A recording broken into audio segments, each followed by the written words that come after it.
Nagmamahal na lahat ng bilihin pero dito ang puhunan piso pa din. Bongga, di ba? Pwede ka pang makaipon at kumita ng 36,000. So, una, maglagay tayo ng baking powder, harina, at syempre, kailangan din natin maglagay na menu, chicken powder mix. Isang sachet na yung buong nilagay ko dyan. Oo. Lahat na yan. Kasi hindi naman tayo maglalagay na iba pang pampalasa. So, okay na yan. Oo. After nyan, haluin mo lang ng konti. Pero habang hinahalo natin dyan, comment ka naman sa baba kung taga saan ka. Malay mo, ikaw na yung susunod natin na mabigyan ng libreng electric hand mixer. So, ayan, tubig yung nilagay natin. Oo. Halo lang ulit. Habang hinalo natin, shoutout kay Dorothy. Oo. At saka kay Joanne. At saka kay Donna Dons. Where na you? May pa-cash G tayo dahil kayo ang tatlong unang nakahula ng ating recipe for today. Sana nga lang present kayo ngayon dito sa ating recipe na yan. Oo. Okay, message kayo sa page, okay? Ayan. So, ayun. Ayokong gumamit ng kalan. Kaya, nag-electric cooker tayo with steamer na yan. Kung gusto mo bumili niyan, check mo na lang sa baba.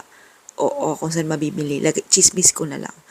Siyempre, gamit tayo use oil. Tapos, dahil kulang, maglagay tayo ng additional mantika.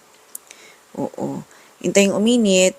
At kapag sa tingin mo mainit na, balikan natin yung butter mixture natin. Napakasimple lang ng mga rekado. Yung gagamitin mong pang scoop or pang takal dito, siguraduhin mong na dip mo or nalunod mo dun sa mainit na mantika. Tapos yun yung gagamitin mong pang scoop. Kasi malagkit yung butter. Para di siya kumapit ng bongga, sa kutsara. So, kailangan mo siya talagang ilubog lagi sa mantika kada scoop. Ganun ha. Yung listahan ng recipe at saka costing, meron tayo niyan. Bisitahin nyo lang yung ating YT channels, Foodie Par, pwede rin sa Halomix. Minsan may upload din tayo sa Chef Eden. Tatlo kasi yung YT channels natin pero mas active ako sa Foodie Par tsaka sa Halomix.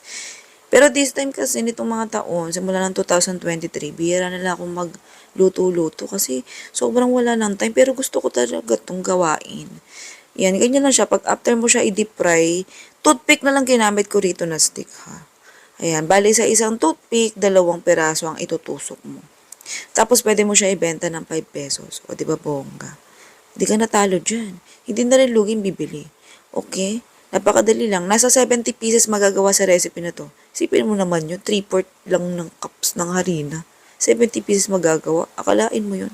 Kaya ano pang iniintay mo? Gawa ka na. Sige na, goodbye, good luck. Love you.